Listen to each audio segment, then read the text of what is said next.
మనము సంతోషంగా ఉంటే వారికి ఎంతగానో బాధ కలుగుతుందంట. అటువంటి వారిని చూసారండి? Your joy upsets them. మనం సంతోషంగా ఉంటే అంట వారికి బాధ కలుగుతుందంట. ఎప్పుడైనా మన జీవితంలో మనము దేవునికి సన్నిహితంగా ఉన్నప్పుడు, అంటే అన్ని పరిస్థితులు బాగుండి సంతోషం కాదు, కానీ ఎటువంటి పరిస్థితులైనా నేను దేవుళ్ళు స్తుతిస్తాను అని పాటలు పాడతాం కదా. ఏమి ఉన్నా లేకున్నా, ఎవరు నాకు లేకున్నా నేను దేవుణ్ణి ఆనందిస్తాను అని పాటలు పాడుతూ ఉంటాము. అదే అనుభవించడానికి ప్రయత్నిస్తున్నాము, దేవుని కోసం పోరాడుతున్నాము, దేవునిలాగా దేవుని పోలికలో జీవించాలని ప్రయత్నిస్తున్నాం. We're trying. ఎన్నుకోబడిన వారు they always keep trying, they always keep pushing.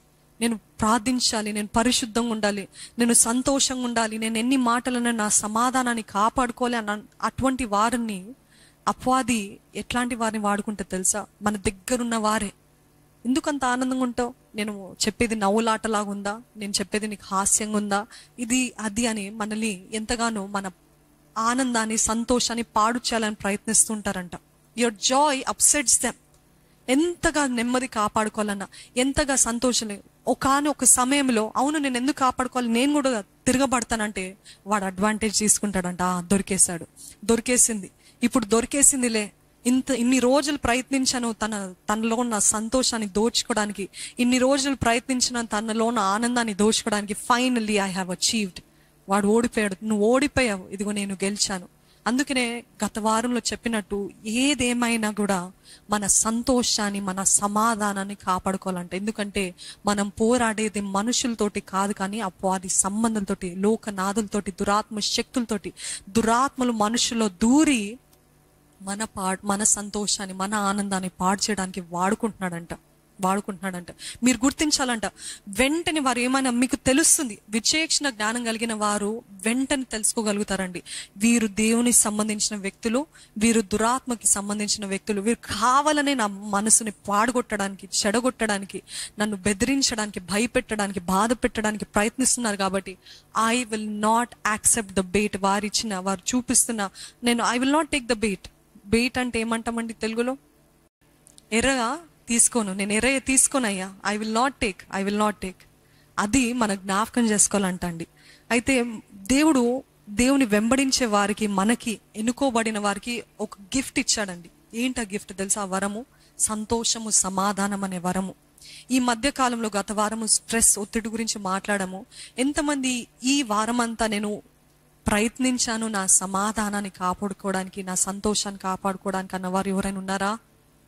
How have you done it? కాపాడుకోగలిగారా, లేకపోతే బెదిరిపోయారా, చెదరగొట్టాడా? అటువంటి వారికి మనం ప్రయత్నిస్తున్నాం. See, the gift that God has given is to protect our peace, to joy. He has given that. కానీ కావాలని మనుషులు రెచ్చగొట్టినప్పుడు నేను మాత్రం ఆ ఎర్ర తీసుకోను అని మీరు నిశ్చయతలోకి రావాలి.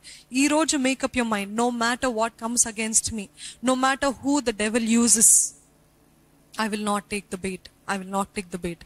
నేను నా సంతోషాన్ని కాపాడుకుంటాను, నేను నా సమాధానాన్ని కాపాడుకుంటాను. మత్తయి సువార్త 7వ అధ్యాయము 6వ వచనంలో ఇలాగ రాయబడి ఉంటుంది. ఏంటంటే, పరిశుద్ధమైనది కుక్కలకు పెట్టకుడి, మీ ముత్యములను పందుల ఎదుట వేయకుడి, వేసిన ఎడల అవి ఒకవేళ వాటిని కాళ్ళతో త్రొక్కి మీ మీద పడి మిమ్మల్ని చీల్చివేయను. ఇటువంటి వారు ఎలాగ చేస్తారు తెలుసా అండి?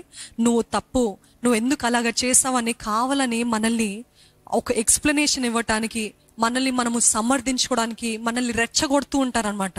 ఇటువంటి సందర్భము మీ జీవితంలో ఎదుర్కొన్నారా?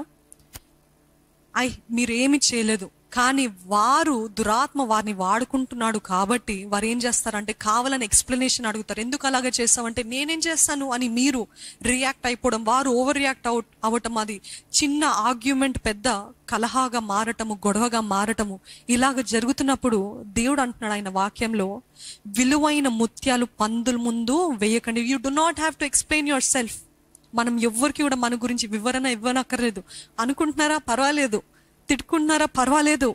పర్వాలేదు అని మీరు మీ సమాధానాన్ని కాపాడుకోండి, మీ సంతోషాన్ని కాపాడుకోండి. ఎందుకంటే విలువైన వాటిని పందుల ముందు వేయద్దు. ఎందుకంటే అవి త్రొక్కి మన మీద పడి, మామూలుగా మనము ఎక్స్ప్లెనేషన్ ఇవ్వటం మాత్రం కాదంట, మనం ఎక్స్ప్లెయిన్ చేసిన తర్వాత మనము మాట్లాడిన మాటలే మరలా మనకి విరుద్ధంగా దాడి చేయడానికి ప్రయత్నిస్తారంట, మన మీద పడి మనని చీల్చివేయనంట. అయితే దేవుడు అంటున్నాడు, దేవుని వాక్యం అంటుంది, do not give what is precious to pigs, to swines. పందులకి ఇవ్వకండి, మీరు ఎక్స్ప్లెనేషన్ ఇవ్వకండి.